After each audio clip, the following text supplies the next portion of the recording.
আপনি কি চুল বা ত্বকের সমস্যায় ভুগছেন? চিন্তা কিসের? এখন ডক্টর প্লাসে পেয়ে যান উন্নত মানের চিকিৎসা।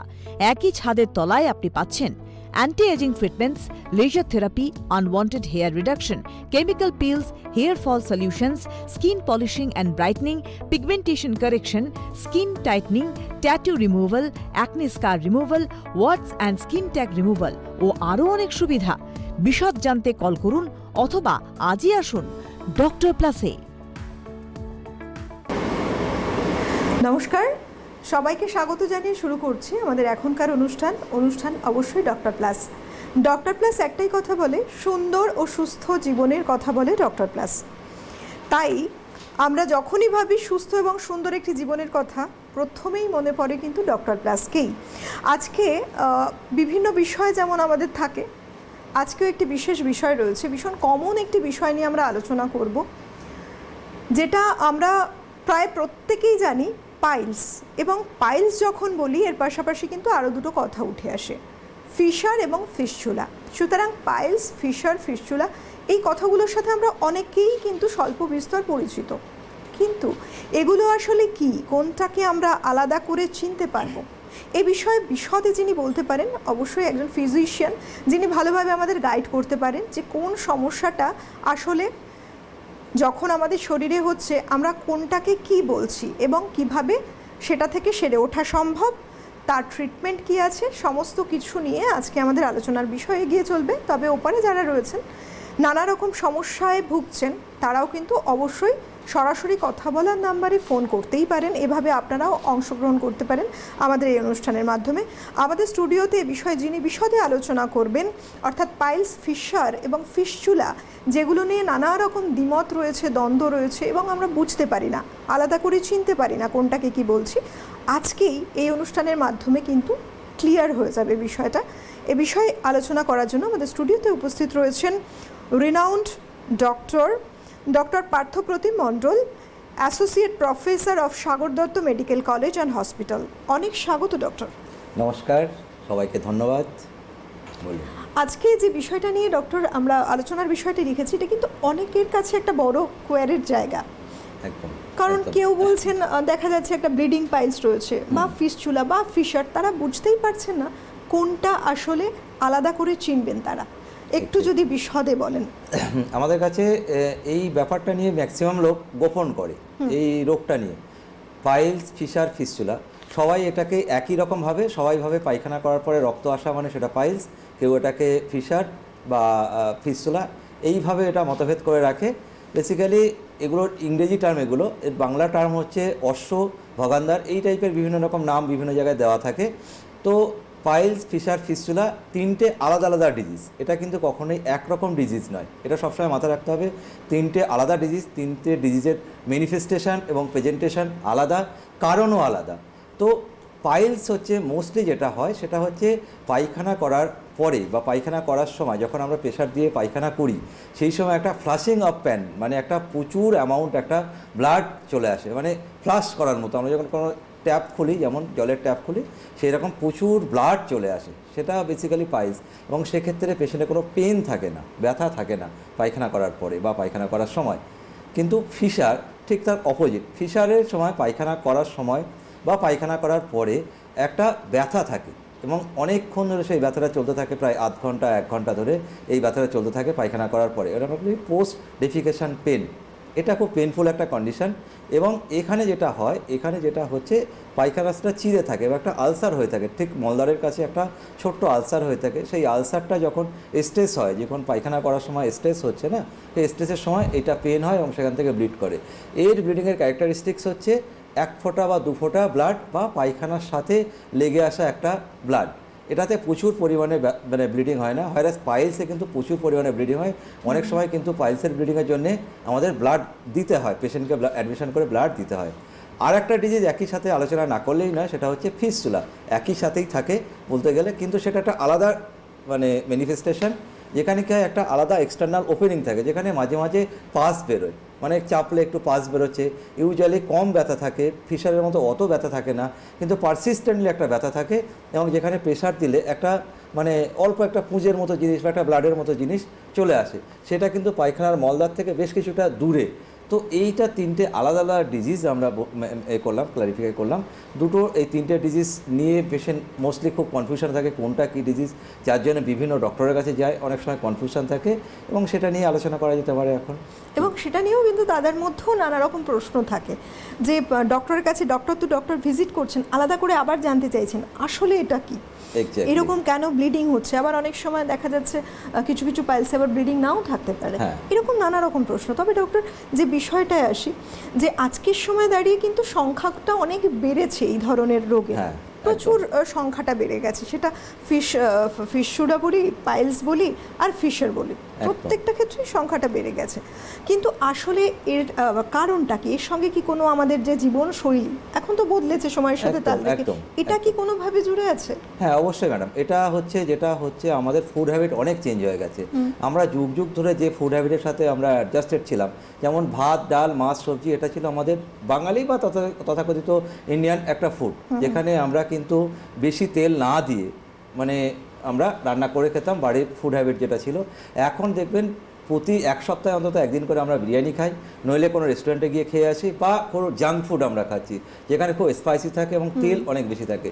এমনি আপনি নিজেই একদিন খেয়াল করে দেখবেন, যেদিন আপনি একটু স্পাইসি ফুড খাচ্ছেন সেদিন পটিটা ক্লিয়ার হচ্ছে না, মানে পটিটা ডেফিকেশনটা ক্লিয়ার নয়, মানে কম পটি হচ্ছে এবং আপনাকে প্রেশার দিয়ে পটি করতে হচ্ছে। তো এই ফুড হ্যাবিটের জন্য আমরা কি করি, পটিটাকে প্রেশার দিয়ে পটি করি, মানে পায়খানা করার চেষ্টা করি। এগুলো একটা বড় কারণ। স্পাইসি ফুড হ্যাবিটটা অলসো বড় কারণ, যেখানে রিফাইন ফুড বেশি থাকে, যেখানে মানে গার্বেজ বা যেখানে মানে ফাইবার ফুড অনেক কম থাকে, যেগুলোকে আমাদের পটি তৈরি করাটা অনেক কম হয়, যার ফলে আমাদের পেরিয়ানাল সেই জিনিসটা সহ্য করতে পারে না। সে কী করে, স্ফিংটার মানে অ্যানাল স্ফিংটারটা সেটা অনেক বেশি টাইট হয়ে যায় এবং পায়খানা করতে আমাদের প্রবলেম হয়, যেটা একটা বড় কারণ এটার। থার্ড কি, আমাদের ফুড হ্যাবিটের মধ্যে কী হচ্ছে, আমরা জল অনেক কম খাই। জল যদি আমরা কম খাই সেক্ষেত্রে পটিটা কী হয়, শক্ত হয়ে থাকে। ওখানে কি মানে নর্মাল যে পটি সেটা একটা স্টুলটা, সেটা একটা স্টোনিফিকেশন হয়ে যায়। যখন স্টোনিফিকেশন হয়ে যায়, মানে পটিটা যখন কষা হয়ে যায়, যদি আমি 2 দিন পায়খানা না করি আমরা, বা কোনো একটা বয়স্ক মানুষ যদি 2 দিন পায়খানা না করে, তখন সেই পায়খানাটা আস্তে আস্তে আস্তে তার জল পোর্শনটা বা লিকুইড পোর্শনটা অ্যাবজর্ব হয়ে যায় এবং যে শক্ত পটিটা আরও শক্ত হয়ে যায়, এবং তখন যে পায়খানাটা করে এবং প্রেশার দিয়ে যখন পায়খানা করার চেষ্টা করে, তখন একটা আলসার হয়ে যায়, সেটা ফিশার আকার ধারণ করে। এবার দীর্ঘদিন ধরে এই প্রসেসটা চলতে থাকে, তখন সেটা কিন্তু মানে পাইলস এবং আরও বেশি পরিমাণে ব্লিডিং হতে শুরু করে। তো এটাই মোস্টলি মানে ফুড হ্যাবিট, লাইফস্টাইল মানে চেঞ্জ, এগুলোর একটা বড় কারণ। অবশ্যই কিছুটা ফ্যামিলিয়াল কারণ আছে, অনেকের ফ্যামিলিতে এটা রান করে, যাদের কনজেনিটালি অ্যানাল স্টেনোসিস থাকে বা অ্যানাল স্ফিংটার টোন অনেক বেশি থাকে, যাদের একটা ফ্যামিলিতে রান করে। কিন্তু ইন জেনারেল ফুড হ্যাবিটটা একটা বড় কারণ। নমস্কার, কে বলছেন? হ্যালো হ্যালো, কেউ আছেন? হ্যাঁ, আমি তুলিকা বলছি চন্দননগর থেকে। হ্যাঁ, বলুন। বলছি, আমি স্যারকে একটু আমার প্রবলেমটা বলতে চাই। আমি মোটামুটি লাস্ট 4 ইয়ার্স ধরে ফিস্টুলার প্রবলেম থেকে সাফার করছি। প্রথম বছর আমি আমার লকডাউনের আগে এটা হয়েছিল, তখন আমি বুঝতে পারিনি প্রথমে প্রবলেমটা কি হয়েছে। তখন আমি জানতে পারি যে আমার অ্যানালের ওখানে একটা পাস ফর্মেশন হয়, তো সেটা আমার প্রথম ড্রেন আউট করে। আমাকে ড্রেন আউট করাতে আমাকে তখনই ডক্টর বলে দেন, যে জেনারেল সার্জন করেছিলেন, তখনই আমাকে বলে দেন যে এটা আমার পরবর্তীকালে ফিস্টুলা হয়ে দাঁড়াবে। তো ঠিক 6 মাসের মধ্যে আমার আবার সেটা রিপেয়ারিং হয়। তখন আমি নানা রকম ডক্টর থেকে দেখাই, তখন ওনারা আমাকে 2জন ডক্টর দেখাতে আমাকে এটা কনফার্ম করেন যে আমার ফিস্টুলা প্রবলেম আছে। তো সেই কথা অনুযায়ী আমি একজন নাম করা ডক্টরের সাথেই আমি কনসাল্ট করে কলকাতাতে আমি অপারেশন করাই, লেজার করাই। তো উইদিন আমি 7 ডেজের মধ্যে আমি বুঝতে পারি যে আমার এই প্রবলেমটা আবার রেকারিং হচ্ছে। কিন্তু তখন আমাকে ডক্টরের সাথে আমি যিনি জানাকে দেখেছিলাম, উনি আমাকে বলেন যে এটা আমার নাকি একটা প্যানিক অ্যাটাকের মতন, যে আপনি এতদিন ধরে সাফার করেছেন, তাই জন্য আপনার মনে হচ্ছে যে সেটা হয়তো রেকারিং। তো উনি সেটাকে গুরুত্ব দেননি। কিন্তু আমি অ্যাকচুয়ালি স্যার এটা আমি আবার দেখছি আমার এটা আবার রিপিট করছে।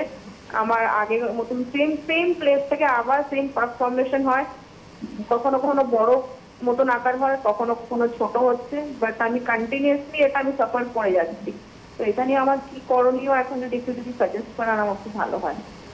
হ্যাঁ, আপনার যেটা আছে, আপনার ফিস্টুলা আছে, ফিস্টুলাটা লেজারে সার্জারি হয়েছে ঠিকই, কিন্তু কোনো কারণে আবার আপনার রেকার করেছে, ঠিক আছে? তো রেকারেন্সের কারণ যে সবসময় যে ফল্টি টেকনিক বা ফল্টি সার্জন এমন নয়, কিন্তু আপনার ওখানে যে টিস্যুটা আছে না, সেই টিস্যুটা আবার ইনফেক্ট করে আবার এখানে আপনার ফিস্টুলাটা হয়েছে। এক সেকেন্ড হচ্ছে আপনার ফুড হ্যাবিটটার দিকে একটু খেয়াল রাখুন। হয়তো ফুড হ্যাবিটটা কোনো কারণে আপনি একটু স্পাইসি ফুড বা একটু রিফাইন্ড ফুড বেশি খাচ্ছেন, এমন একটা হতে পারে। আপনার ফুড হ্যাবিট বা লাইফস্টাইলটা যদি একটু চেঞ্জ করেন তাহলে কিন্তু এই জিনিসটা অনেকটা কমে যায়। এক আর যদি রেকারেন্স হয়েই থাকে ফিস্টুলা, তাহলে জানবেন আপনার এটা আবার অপারেশনটা করতে হবে এবং কোনো সিনিয়র কনসালট্যান্টকে দিয়েই এটা করালেই ভালো। কারণ রেকারেন্সটা তো আপনি নিশ্চয়ই চাইবেন না 3rd টাইম 4th টাইম একই জিনিস অপারেশন করতে, কিন্তু ফিস্টুলার কিন্তু আর কোনো অপশান নেই সার্জারি ছাড়া। এটা কিন্তু আমার অপিনিয়ন, ফিস্টুলা একটাই ট্রিটমেন্ট, সেটা হচ্ছে সার্জারি, যদি সেটা হয়েই থাকে। কারণ তার দুটো ওপেনিং থাকে, একটা ইন্টারনাল ওপেনিং যেটা পায়খানা রাস্তার ভিতরে থাকে, একটা এক্সটার্নাল ওপেনিং যেটা আপনি বাইরে থেকে ফিল করছেন, এবং একটা নালি বা একটা টিউব থাকে যেটা রেকটামের সাথে কানেক্টেড থাকে। তো সেটা হচ্ছে কিন্তু আপনার অল্প অল্প পাস বেরোতেই থাকবে, এবং অকেশনালি হয়তো একটু বেশি হতে পারে, অকেশনালি একটু পেন হতে পারে।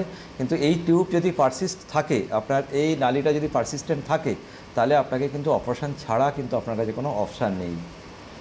ডক্টর, এই যে এক্ষেত্রে যদি বলি ফিস্টুলা এরকম রেকার করার সম্ভাবনা কি থেকেই যায়? ফিস্টুলাটা সরি ম্যাডাম বলতে খারাপ লাগে যে অনেক সার্জেনই আছে ফিস্টুলা ঠিকঠাক করে ড্রেন আউট করতে পারে না। ঠিক আছে, সিনিয়র সার্জেন বা যারা খুব নামকরা সার্জেন মানে যে তাদের হাতে মানে ফিস্টুলা রেকার করবে না এটা নয়। ইউজুয়ালি লো ফিস্টুলাগুলো রেকার করে না, কিন্তু হাই আপ ফিস্টুলা যেগুলো অনেক বড় ট্র্যাক, যদি 4 সেন্টিমিটার 5 সেন্টিমিটারের উপরে ফিস্টুলা ট্র্যাক থাকে, সেগুলো কিন্তু রেকার করার সম্ভাবনা থাকে। আমরা সবসময় পেশেন্টকে সেটা বলে রাখি যে একটা সেটিংসে হয়তো নাও হতে পারে, দুটো সেটিংস লাগতে পারে। সেটা আমাদের বলে রাখা কি কনভিন্স করে রাখলে ভালো। বলে অনেকেই সেটা হবে আমি তো এই তো টাকা খরচা করে অপারেশন করলাম, আমি জানি আমার সুস্থ হয়ে যাবো, ব্যাপারটা অনেক সময় না হয়ে ওঠে না। অনেক বড় ট্র্যাক, পুরো ট্র্যাকটা আমরা অ্যাট এ টাইম বার করতে পারি না, সেক্ষেত্রে কিন্তু রেকার করার চান্স থাকে।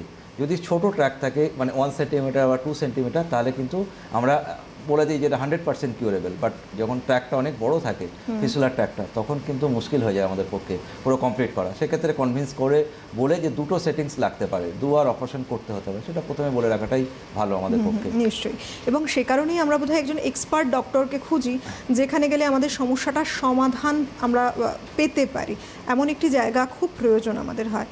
সত্যিই তাই। ডক্টর, একটা বিষয়ে সাধারণভাবে মানুষের মনে প্রশ্ন আসে, এই যে ফিশার, ফিস্টুলা এবং পাইলসের ব্লিডিং হচ্ছে, কিন্তু অনেক সময় তো কনস্টিপেশন থেকেও ব্লিডিং হচ্ছে। মানুষ আলাদা করে বুঝবেন কি করে যে এটা তার কনস্টিপেশনের থেকেই হয়তো ব্লিডিংটা হচ্ছে, বা কখন তাকে ডক্টরের কাছে যেতে হবে পাইলস ফিস্টুলা ভেবে? যদি একটা পেশেন্ট 3টে প্রেজেন্টেশন নিয়ে আসে আমাদের কাছে, এক হচ্ছে তার পেন, পেরিয়ানাল পেন, সেটা হচ্ছে পোস্ট ডেফিকেশন হতে পারে বা ডিউরিং ডেফিকেশন হতে পারে, যখন পটি করছে তখন হতে পারে বা পটির পরে অনেকক্ষণ ধরে হতে পারে। আর একটা নিয়ে আসে হচ্ছে ব্লিডিং, বা অনেকে এই দুটো একসাথে নিয়ে প্রেজেন্ট করে। তো যাই হোক না কেন, আপনার যদি পেরিয়ানাল পেন পারসিস্ট করে এবং যদি আপনার ব্লিডিং হয়, সে 1 ফোঁটা 2 ফোঁটা হতে পারে, আর বেশি মাত্রায় হোক না কেন, আপনার একজন সার্জেনকে কনসাল্ট করাটা উচিত। সার্জেন যদি দেখে ওখানে জায়গাটা এক্সামিন করে দেখে বলে এটা ফিশার, তো সেটা ফিশার, যদি এটা পাইলস তো পাইলস। অনেক সময় ফিশারকে আমরা লাইফস্টাইল মডিফিকেশান করে, ফুড হ্যাবিট চেঞ্জ করে আমরা বলি যে এটা সেরে যেতে পারে, কিন্তু পাইলস বা ফিস্টুলা এই রোগগুলো কিন্তু সারে না। সেক্ষেত্রে আপনাকে অপারেশনের দিকে এগোতে হবে। হ্যাঁ, সেটার জন্য হয়তো অনেক সার্জিক্যাল প্রসিডিওর, ওপেন সার্জারির পরিবর্তে এখন মিনিমাল ইনভেসিভ সার্জারি বা মাইক্রো সার্জারি বা লেজার সার্জারি, এরকম অনেক প্রসিডিওর বা স্টাপলার সার্জারি, অনেক মডিফিকেশান এসছে, সেটা হতে পারে। বাট সার্জারিটা হচ্ছে কিন্তু মানে ফার্স্ট অপশান আর কি। সেক্ষেত্রে অনেকে আছে সাধারণত এই যেটা একটু আগেই বলছিলেন যে সংকোচের কারণে হয়তো ডক্টরের কাছে যেয়ে উঠতে পারেন না, বা মনে হয় যে না, যদি বাড়িতে কিছু ঘরোয়া পদ্ধতি, কিছু খাবার দাবার চেঞ্জ করে যদি পরিস্থিতিটাকে চেঞ্জ করা যায়, এটা কি আদতে দীর্ঘদিন থাকলে কোনো বিপজ্জনক কিছু ঘটতে পারে? অবশ্যই ম্যাডাম, জিনিসটা খারাপের দিকে যাবেই। ঠিক আছে, আজ না হোক কাল খারাপের দিকে যাবেই। এটা দুটো কারণে আমাদের কাছে আসতে চায় না। একটা হচ্ছে সংকোচ, প্রথম কথা, মানে একদম রিমোট এরিয়ার মানুষজন তারা ভাবে এ তো কমন ব্যাপার, এ তো। আমি আসবো ডক্টর এই আলোচনায়, তবে কোনো বন্ধু রয়েছেন ওপারে। নমস্কার, কে বলছেন? হ্যালো, কে বলছেন? বলুন।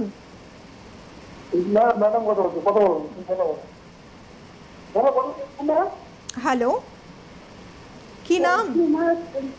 হ্যাঁ বলছি, পেনসাপ করলে ওটা বেশি দেখা যায়, পায়খানা করতে পারে। বুঝতে পারলাম না ম্যাডাম, পরিষ্কার করে বলুন, বোঝা গেল না। হ্যালো, হ্যাঁ বলুন।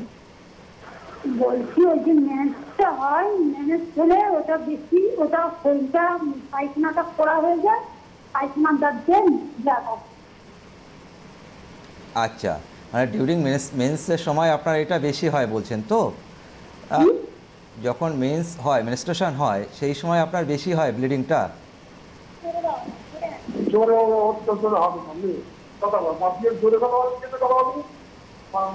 আপনি সঙ্গে থাকুন, সঙ্গে থাকুন। যারা ওপারে রয়েছেন তাদের জন্য বলি, যখন কথা বলবেন যে বিষয়টা জানার সেটা আগে ভেবে নেবেন যে কি প্রশ্নটা আপনার আছে, সেই বুঝে প্রশ্ন করবেন, তাহলে কিন্তু সঠিকভাবে প্রশ্নটা যদি ক্লিয়ার থাকে উত্তরটাও সেভাবে পেতে পারবেন। আর টিভির ভলিউম অবশ্যই মিউট করে বলবেন। ফোন করা অবস্থায় যদি আপনারা আলোচনা করতে থাকেন তাহলে আমাদের স্টুডিও থেকে কি করে বোঝা সম্ভব সেটা। ডক্টর, আমাদের এই বিষয়ে আসি। হ্যাঁ, তো দুটো কারণে আমাদের কাছে আসতে সংকোচ বোধ করেন। এক হচ্ছে প্রাইভেসি, অবশ্যই গ্রামের মানুষরা সাধারণত আসতে চায় না যে ওই জায়গাটা মানে পায়খানার একটা গোপন এরিয়াটা আমাদের দেখবে। বোথ সেক্স, মানে এই নয় যে ছেলেরা দেখতে খুব স্বাচ্ছন্দ্য বোধ করে, মেয়েরা দেখাতে স্বাচ্ছন্দ্য বোধ করেন, এমন নয়। দুজনেই আমাদের কাছে একটু প্রবলেম ফেস করে অবশ্যই জায়গাটা দেখাতে গিয়ে। সেকেন্ড হচ্ছে ইকোনমি। অবশ্যই একটা সার্জনের কাছে আসতে গেলে তার ফিস থাকে, অপারেটিভ একটা চার্জ থাকে, এটা ইকোনমি একটা বড় ফ্যাক্টর। এই দুটো কারণে সার্জনদের কাছে আসতে চায় না, এবং সেই জন্য তারা রোগটা পুষে রাখে, একটা ঘরোয়া পদ্ধতি করে। নইলে তারা কোনো চাঁচি ডাক্তারের কাছে চলে যায়। চাঁচি ডাক্তাররা ব্যাপারটা অত ক্লারিফাই করতে পারে না, তাদের কাছে সবটাই একই রোগ মনে হয়, এবং তারা একটা জড়িবুটি বা একটা সিল্ক দিয়ে ওটাকে টেনে ছিঁড়ে দেয়, এই অনেক কিছু করে আর কি। তারপরে যখন কি হয়, খুব জায়গাটা খারাপ হয়ে যায়, পেরিয়ানাল একটা সেপসিস হয়ে যায়, একটা জায়গাটা ঘা হয়ে যায়, ইনফেকশন, তখন আমাদের কাছে আসে বা পাঠিয়ে দেয় আমাদের কাছে। তখন জিনিসটা অনেক মানে ক্রিটিক্যাল এরিয়াতে চলে যায়, এবং এটা মোটেও কাম্য নয়। হ্যাঁ, তো আমাদের কাছে আসতে যে সবাইকে আমরা সার্জারি করি এমন নয়। প্রায় 50 to 60% ক্ষেত্রে কিন্তু সার্জারির দরকার হয় না। আপনাদের বলে দিচ্ছি, পেরিয়ানাল মানে ফার্স্ট ডিগ্রি পাইলস বা ফিশার অনেক সময়ই কিন্তু সার্জারি করার দরকার হয় না। জাস্ট লাইফস্টাইল মডিফিকেশান, একটু সিজ বাথ, একটু ল্যাক্সেটিভস মানে পায়খানা নরম করার ওষুধ, এইটাতেই কিন্তু 100 জনের মধ্যে 60 থেকে 70 জন সুস্থ হয়ে যায়। যে 30 জনের কথা বলছি তারা কিন্তু অপারেশন না করলেই নয়, তাই আমরা অপারেশন করি। কিন্তু 60% to 70% কিন্তু অপারেশন করতেই হয় না। তো আপনাদের কাছে অনুরোধ যে আপনারা এইরকম স্টেজ যদি কোনো ফেস করেন যে ব্লিডিং হচ্ছে বা পায়খানার সাথে রক্ত আসছে বা আপনার পায়খানার পরে ব্যথা যন্ত্রণা হচ্ছে, অবশ্যই একজন সার্জনের সাথে কনসাল্ট করুন। একদম একদম তাই। রয়েছেন আর একজন ফোনে। নমস্কার, কে বলছেন? হ্যালো। হ্যালো, আমি সঞ্জয় দাস বলছি। কোথা থেকে বলছেন? আমি সোদপুর থেকে বলছি। বলুন। হ্যালো, বলুন, আমরা শুনছি। হ্যাঁ, আমি এত সাউন্ডটা আসছে না, বলছি আমার প্রায় 94 থেকে প্রবলেমটা। আচ্ছা, 92 সালে প্রবলেম, তখন আমাকে হসপিটালাইজ করা হয়, ঘন্টাখানেকের জন্য সার্জেন নিয়ে অ্যাডমিট করে, তারপরে বিভিন্ন মলম অ্যালোপ্যাথিক চলে, তারপরে আমি হোমিওপ্যাথি করি। প্রায় মোটামুটি আমি প্রায় 16-17 বছর সুস্থ ছিলাম। আপনার কি হয়েছিল? পাইলস, ফিশার না ফিস্টুলা, কি ছিল? এবার ব্যাপারটা তখন আমাকে বলা ফিশার, কিন্তু মানে আমি যখন পরবর্তীকালে যখন মানে আমার এক বন্ধু এক ডাক্তারের সঙ্গে হেল্পিং হ্যান্ডে রয়েছে, তখন উনি আমার বন্ধু বললো যে এটা পাইল। ব্যাপারটা হচ্ছে পায়খানা দাঁত দিয়ে গেটটা বেরিয়ে আসছে। এবার ধরুন আমি হোমিওপ্যাথি এখন ট্রিটমেন্ট চালাচ্ছি, তাতে আমার 7 দিন 8 দিন ভালো থাকছি। কোনদিন একদিন যদি একটু স্টুল এদিক ওদিক হয়ে যায়, তখন যখন স্টুলটা বেরোচ্ছে, তখন এই জায়গাটা আমি যখন বেরোচ্ছি, কাজ যখন বেরোচ্ছি, তারপর তো সারাদিন যন্ত্রণা নিয়ে মানে আমি কাজ করছি। তারপর দেখা যাচ্ছে ওষুধ কন্টিনিউ করছি, তারপরে বাড়িতে এসে চেক করলাম, গরম জলে ওয়াটারে করলাম, চেক করলাম, তারপর দেখা গেল একটুখানি ব্যথাটা কমবে। এখনো হোমিওপ্যাথি ট্রিটমেন্টে চলছে। এটা কি পুরোপুরি কি মানে কিওর করা যায়? দাদা, আপনি যেটা বলছেন, আপনি যে ওই যে বললেন না যে আপনার পায়খানা করার সময় বা পায়খানা করার পরে সারাদিন ধরে একটা কিনকিন কিনকিন করে ব্যথা হচ্ছে, তো এটা আপনার সিমটম থেকে যেটা মনে হচ্ছে আপনার এটা অশ্ব বা ফিশারি ন্যানো আছে, মানে ফিশার যেটাকে বলি। তো এইটা না লাইফস্টাইলের উপরে অনেকটা ডিপেন্ড করে। আপনি ধরুন সারাদিন জাঙ্গিয়া পরে থাকছেন বা সারাদিন বসে কাজ করছেন, ঠিক আছে, তো ওই জায়গাটার হাইজিনটা খুব একটা ভালো থাকছে না। তো ওই জায়গাটা আপনি পটি করার পরে যদি সাবান দিয়ে পরিষ্কার করেন বা আপনি একটু সিজ বাথ করেন দিনে 1 বার বা 2 বার, তাহলে কিন্তু আপনি অনেক কমফোর্ট এবং ভালো থাকবেন। যদি দেখেন এতে আপনার কমছে না, আপনি ধরুন আজকে 1994 থেকে আপনি কষ্ট পাচ্ছেন, আপনি একজন কনসালট্যান্ট সার্জনের সাথে কথা বলুন, একজন সিনিয়র সার্জনের সাথে কথা বলুন বা সার্জনকে দেখান জিনিসটা। তিনি যদি মনে করেন এটা ফিশার, আমার শুনে যেটা মনে হলো আপনার ফিশার আছে, যদি ফিশার হয় ছোট্ট একটা অপারেশন আপনি করে নিতে পারেন, আপনার লাইফ টাইম অ্যাচিভমেন্ট বলতে পারেন। ফিশার কিন্তু আগের মতো নয় যে আপনার আবার ফিরে আসবে। ফিশারের অপারেশন যদি ঠিকঠাক করে করা যায় আপনার লাইফ টাইম অ্যাচিভমেন্ট, আপনি কিন্তু সারা জীবনের মতো সুস্থ হয়ে যেতে পারেন, এটুকু আপনাকে বলা যেতে পারে। তো আপনি কষ্ট পাচ্ছেন, আপনি একজন সার্জনের সাথে কথা বলুন। একদম তাই, সমস্যা ফেলে রাখলে সমস্যাটা আরও বেড়ে যায়, তার থেকে বরং হ্যাঁ একজন ডক্টরের সঙ্গে পরামর্শ করুন, সেটা আপনার জন্য ভালো হবে, যেমন ডক্টর আপনাকে বললেন, সাজেস্ট করলেন। আচ্ছা ডক্টর, অনেক সময় দেখা যায় বহু মানুষ এমন রয়েছেন হয়তো পাইলস ফিশার এমন কিছুই বুঝতে পারছেন না, কিন্তু যখন তিনি পটি করছেন সেই সময় অনেক সময় নর্মাল স্টুল, সেখানে একটা বার্নিং সেন্সেশন রয়েছে, জ্বালা করছে, জ্বালা ভাব রয়েছে, এটা কি আদতে ফিউচারে কোনো সময় পাইলস বা কিছু হতে পারে? তার ওখানে প্যাথোলজি ডেফিনেটলি আছে। আচ্ছা, তার ওখানে প্যাথোলজি আছে, আইদার ফিশার আছে বা অ্যানাল স্টেনোসিস আছে, কিছু না কিছু তো অবশ্যই আছে, নইলে নর্মাল ডেফিকেশনের সময় নর্মাল হিউম্যান বিংসের কোনো রকম জ্বালা করার কথা নয়। যদি সেটা জ্বালা করে থাকে তাহলে ডেফিনেটলি সেখানে ইনফেকশন বা অন্য কিছু আছে, তা বা অ্যানাল স্টেনোসিস আছে, কিছু তো আছে অবশ্যই। এই যে এত পাইলস ফিশার ফিস্টুলা এগুলো হচ্ছে, এগুলো কি একটা আর একটার সাথে কোথাও সম্পর্কে জুড়ে আছে? তার কারণ সবটাই তো অ্যানাল রিজিয়নেই হচ্ছে। হ্যাঁ, মানে সবটা যে একই ইটিওলজি নয়, তার প্রত্যেকের ইটিওলজি বা তার কারণ কিন্তু আলাদা আলাদা। ফিশারের কারণ আলাদা, ফিস্টুলার কারণ আলাদা, পাইলসের কারণ আলাদা, তিনটে আলাদা রোগ, তার কারণও আলাদা, কিন্তু ম্যানিফেস্টেশন অনেকটা একই রকম হতে পারে। যেমন ব্লিডিং কমন ম্যানিফেস্টেশন, জ্বালা করাটা কমন ম্যানিফেস্টেশন, এরকম হয়তো ম্যানিফেস্টেশন একই, কিন্তু ডিজিজ কিন্তু তিনটে আলাদা, তিনটে ট্রিটমেন্ট আলাদা এবং তিনটের কারণও আলাদা, কিন্তু আলাদা আলাদা ডিজিজ অবভিয়াসলি। কারণগুলো যদি আলাদা করে বলতে হয় তাহলে কোনটা কোন কারণে ঘটছে? যেটা উনি ভদ্রমহিলা প্রথম যিনি বললেন না, ওনার যে একটা ফিস্টুলা আছে, ফিস্টুলা হতে গেলে আগে একটা অ্যাক্সেস হতে হবে। পেরিনাল রিজিয়নে কোনো কারণে একটা ফোড়া বা অ্যাক্সেস হয়েছে, সেই ফোড়াটা কোনো কারণে আনট্রিটেড থেকেছে বা ফেটে গেছে, সেইটা কিন্তু পরে ফিস্টুলা নিয়ে প্রেজেন্ট করে। মানে ফিস্টুলার কারণ হচ্ছে অ্যাক্সেস, যেটা কিন্তু দুটো নালীঘা হয়ে প্রেজেন্ট করে। ডক্টর আসবো বিষয়ে রয়েছেন কোনো আরেকজন বন্ধু। নমস্কার, কে বলছেন? হ্যাঁ আমি দমদম ক্যান্টনমেন্ট থেকে বলছি, প্রিয়া মণ্ডল। বলুন। আমার মেয়ের ঠিক পায়খানার দাগটার পাশে একটা শক্ত মতন ইডলি মতন হয়েছে, বুঝেছেন? তা ওই জন্য ওই ব্যাপারে কথা বলুন। হ্যাঁ বলুন, সেটা কি জানতে চাইছেন? হ্যাঁ, আসলে কি জিনিস, কি করে কি করতে হবে সেটা জানতে। আচ্ছা, আপনি যেটা বললেন সেটা আপনার মেয়ের, ওটাও অশ্ব আছে, যে অশ্বটা কি আছে না, একটা মাংস, শক্ত একটা মাংস বাইরে থেকে ঠেলে বেরিয়ে আছে, ঠিক আছে? তো এটা তো দেখুন আমি না দেখে বা একজন সার্জন না দেখে বলতে পারবে না, লাইকলি এটা অশ্ব আছে এবং সেন্টিনেল ট্যাগ আছে, মানে একটা বড় মাংস যেটা শক্ত হয়ে বাইরে থেকে ঝুলছে এবং যেটা পটি করার পরে একটা ব্যথা জ্বালা এটা থাকে এবং হয়তো মাঝে মাঝে ব্লিডিং হয়। তো এটা কিন্তু অশ্বই বলি আমরা সাধারণত, এবং এটাকে কিন্তু অপারেশনই একমাত্র ট্রিটমেন্ট, যেটা এই অপারেশন ছাড়া কিন্তু এটা 100% কিওর নয়। আপনাকে হয়তো মেডিকেশান বা এই সিজ বাথ বা আপনার ধরুন গরম জলের শেক বা আপনাকে একটু ল্যাক্সেটিভ অয়েন্টমেন্ট, এইগুলো আপনি যখন ইউজ করছেন তখন একটু ভালো থাকছেন, কিন্তু ফাইনালি আবার একই রকম হচ্ছে। যদি আপনি 100% কিওর চান তাহলে কিন্তু এটা সার্জারিটা একমাত্র ট্রিটমেন্ট।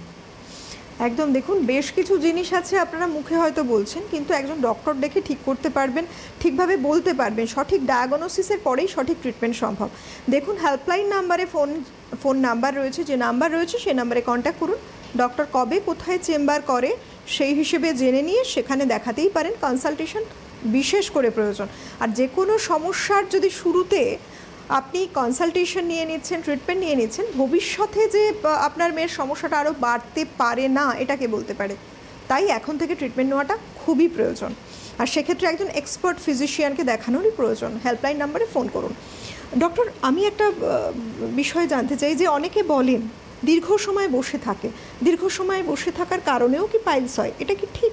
না, দীর্ঘ সময় বসে থাকার জন্য হয় না, কিন্তু ধরুন আপনি 12 ঘন্টা যদি একটা কম্পিউটারের সামনে বসে কাজ করেন তাহলে কি হয় না, আমাদের পেরিয়ানাল রিজিয়নে একটা ঘাম হয়, মানে একটা পার্সপিরেশন হয়, যে ঘামটা তো একটা ব্যাকটেরিয়াল ইনফেকশনের সাথে মিক্সড হয়ে ওই জায়গাটাকে ইনফেক্ট করে, সেটার জন্য একটা বার্নিং সেন্সেশন, একটা মানে অস্বস্তি, একটা ফাঙ্গাল ইনফেকশন, এইগুলো হতে পারে। কিন্তু এটার থেকে আপনার আলাদা করে যে ফিশার বা পাইলস হবে এরকম নয়।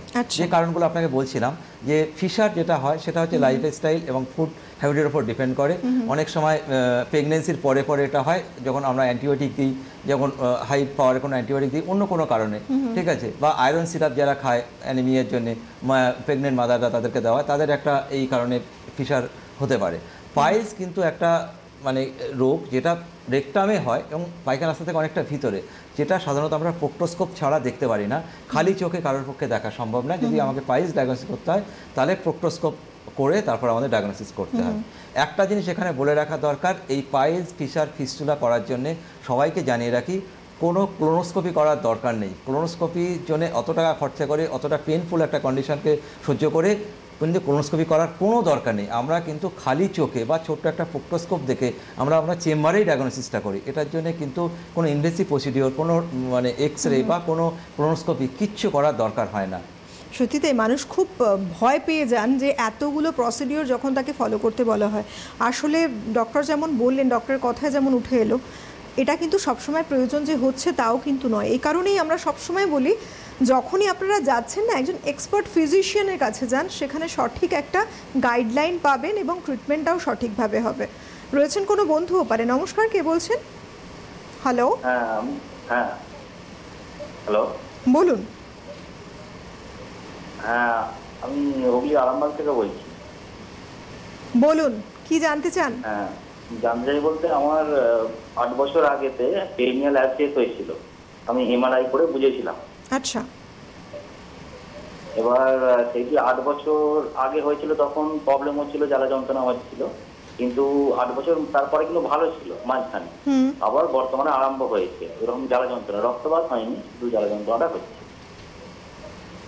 কি বলবেন ডক্টর? আচ্ছা, এখন কি আপনার কোনো ব্যথা, জ্বালা, যন্ত্রণা কিছু আছে? হ্যাঁ, এখন ব্যথা এবং যন্ত্রণা হয়। আচ্ছা, কোনো পুঁজ বা কোনো রক্ত বা কোনো রস পায়খানার সাইড দিয়ে কিছু আছে? আচ্ছা, তাহলে কিন্তু আপনার বেসিক্যালি একটু ফুড হ্যাবিট, লাইফস্টাইল চেঞ্জ করলেই কিন্তু আপনার রোগটা সেরে যাবে। আপনি একজন ডক্টরের কনসালটেশন নিন। আপনার মনে হয় না কোনো সার্জারি করার দরকার আছে? আপনার অ্যাকর্ডিং টু আপনার মানে প্রেজেন্টেশন আমার মনে হয় না কোনো ফিস্টুলা কিছু আছে। আপনার অ্যাক্সেস থেকে ফিস্টুলা হওয়ার একটা সম্ভাবনা থাকে, কিন্তু আপনার কথা শুনে যেটা মনে হলো আপনার কিন্তু কোনো ফিস্টুলা নেই এবং আপনার হয়তো অপারেশন নাও করতে হতে পারে। আপনাকে একবার দেখিয়ে কনফার্ম করে নেওয়াটা ভালো, কিন্তু আপনি আগ বাড়িয়ে প্রথমে এমআরআই করতে যাবেন না। ফালতুভাবে আপনার 6-7 হাজার টাকা খরচা হবে। আপনি একজন ডক্টরের কনসালটেন্ট, তিনি যদি বলেন এমআরআই করতে তবে করবেন। আমার মনে হয় না এমআরআইয়ের আপনার দরকার আছে বা সার্জারির দরকার আছে। রয়েছেন আরও একজন। নমস্কার, কে বলছেন? হ্যালো। হ্যালো, কে বলছেন, কোথা থেকে? আমি বিএস বর্মা, ময়না, বাচ্চা ময়না থেকে, ময়না, মেদিনীপুর। বেশ, বলুন কি সমস্যা? পায়খানা পরে ব্যথা করে, পায়খানাটা খুলে থাকে, সব দিন নয়, যদি পায়খানা কষ্ট কাঠিন্য হয়। এক্স্যাক্টলি এটাই হয়। কোনো কারণে একটা ফুড হ্যাবিট, যদি আপনি একটু কোনো ভারী খাওয়ার বা কোনো একটা স্পাইসি খাওয়ার বা কোনো কারণে একটু মাংস বেশি খান, তার পরের দিনই আপনার পায়খানাটা কম হবে এবং আপনি কোঁত দিয়ে যখনই পায়খানা করার চেষ্টা করবেন তখন পায়খানার রাস্তাটা একটু ফুলে যাবে এবং ব্যথা হবে। মাঝে মাঝে 1-2 ফোঁটা ব্লাড আসতে পারে এবং আপনার পায়খানা করার পরে 2-3 ঘন্টা ব্যথা পর্যন্ত হয়ে থাকতে পারে। তো সেক্ষেত্রে আপনাকে কোনো সার্জনের কনসালটেশন নিতে হবে। আপনাকে ফুড হ্যাবিটের একটা লিস্ট করে দেবে যে এই খাবারগুলো আপনি একটু কম খান বা বন্ধ রাখুন, জলটা বেশি করে খাবেন এবং যদি জায়গাটা আপনি পরিষ্কার রাখেন, রেগুলার সাবান দিয়ে বা শ্যাম্পু করে জায়গাটা যদি পরিষ্কার রাখেন, তাহলে কিন্তু আপনি সার্জারিটাকে অ্যাভয়েড করতে পারেন। যদি এই জিনিসটা আপনি ক্রনিক্যালি ভুগতে থাকেন, দীর্ঘদিন ধরে ভুগতে থাকেন, তাহলে কিন্তু আপনার সার্জারির দিকেই যেতে হতে পারে। অবশ্যই আরও একবার বলি, কনসালটেশন ভীষণ প্রয়োজন এই ক্ষেত্রে। তাই বেশি দেরি না করে, সমস্যাটাকে ফেলে না রেখে অবশ্যই কনসালটেশন নিয়ে নিন ডক্টরের কাছ থেকে, একজন এক্সপার্ট ফিজিশিয়ানের কাছ থেকে। এবং যদি মনে করছেন এই ডক্টরকে আপনি দেখাতে চাইছেন, কনসালটেশন নিতে চাইছেন, কিভাবে নেবেন, টিভি স্ক্রিনে হেল্পলাইন নাম্বার রয়েছে, সেই নাম্বারে যোগাযোগ করে নিন।